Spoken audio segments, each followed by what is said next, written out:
All right. Yeah, just kind of going over the game. Just initial thoughts.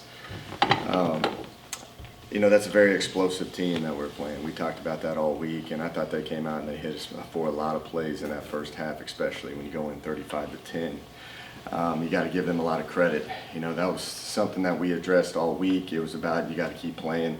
There's going to be a ton of opportunities in this game. We had 16 drives in the first half, which I don't know how many we had in the second half, but I can tell you there was a lot of drives, a lot of football to be played, and that was kind of the point to the team that you got to continue to play because they're going to hit you with some big plays. But when you look at it overall, they hit us with a lot of them.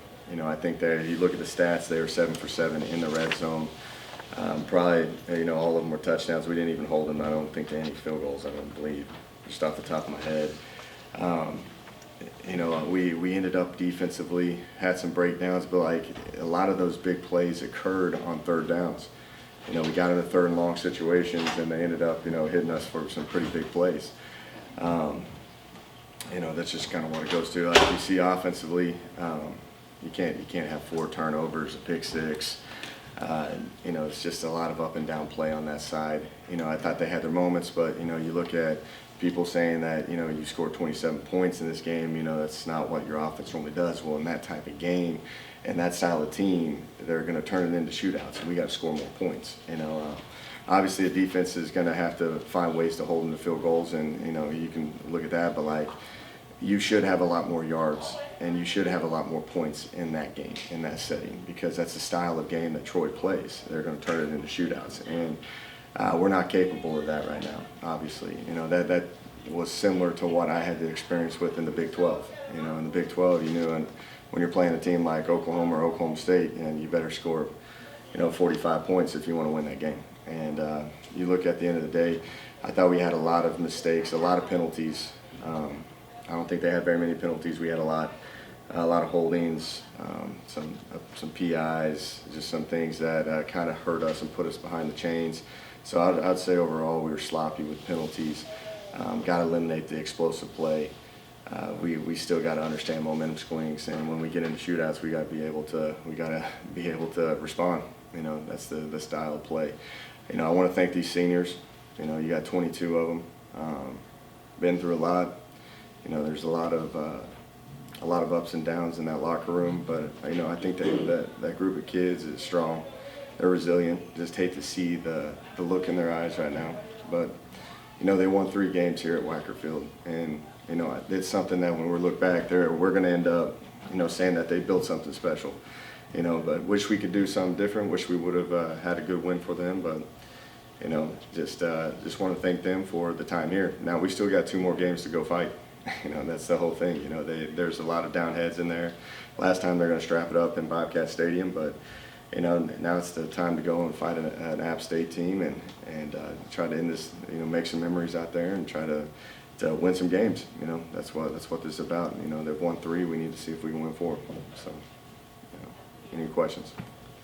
You're talking about momentum and trying to keep up with the shootout. And as far as play-wise, they had 78, you had 71, 416 yards, 470 yards. So it was somewhat toe-to-toe. How much did those 4 interceptions, kill the momentum? Yeah, they killed a lot of the momentum. It did.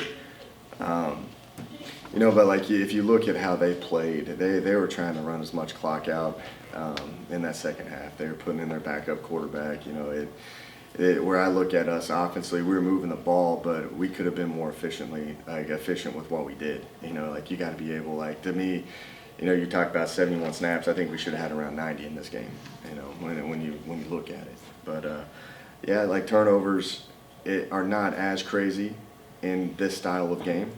But when you have 4 of them in a pick 6, that's when it really is a huge outcome, a huge outlier for this game. But we're not to that point yet, like I've said many times, to have a bunch of penalties and a bunch of turnovers and still be able to win these type of games. And that's something that we're pretty honest about here.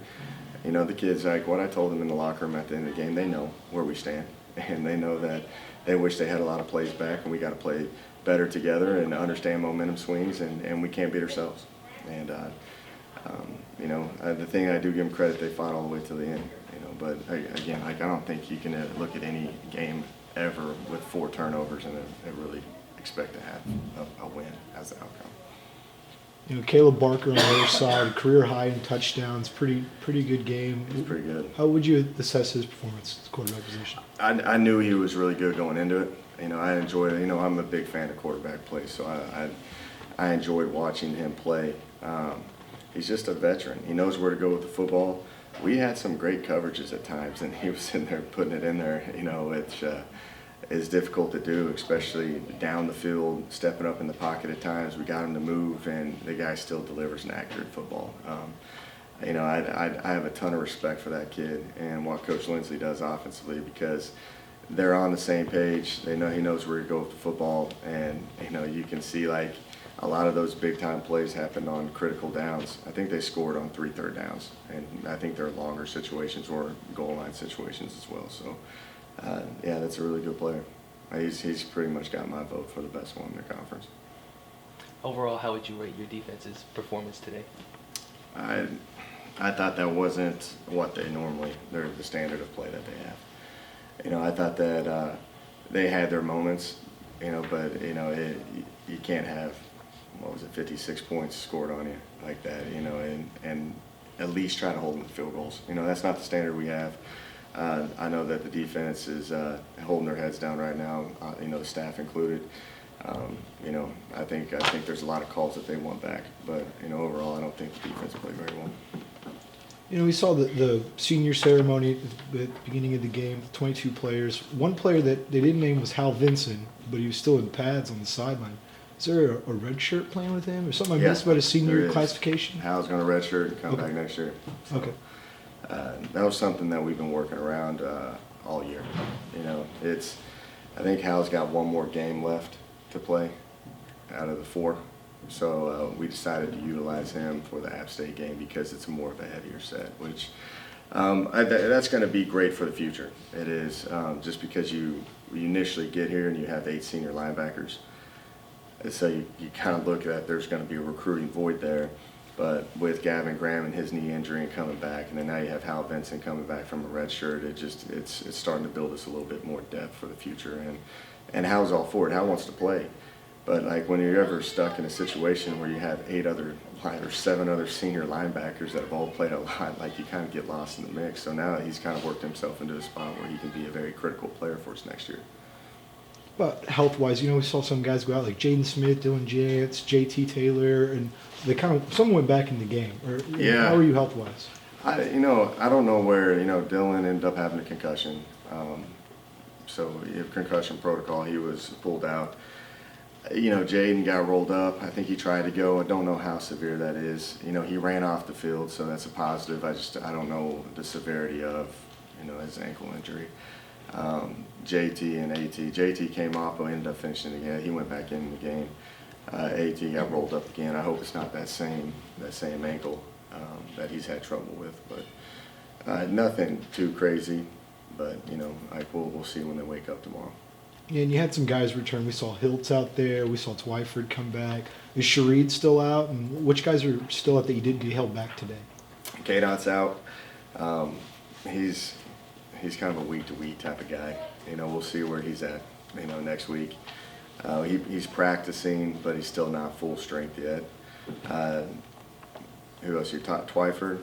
Twyford was back coming in, which was good, because especially with Calvin Hill going down, which we didn't even talk about that. He went down on the first play of the game, which sucks for him because, you're talking about the red shirt, and you utilize it for 4 games, and he plays 1 play, and that's utilized as one of the 4 games for him. So I hate that for that kid, but he went down. Twyford coming back in, which was good. Still a little rusty, but it was at least with AT going down, with Calvin Hill going down, now you have Twyford. It's been kind of a carousel of running backs over the past, 4 or 5 weeks. So, good to get him back. Micah, they cleared from concussion protocol, went out there and got back in the swing of things. We put Dotson Schaefer in the game at tight end. Never played a snap at tight end in his life. We started repping him about a week and a half ago.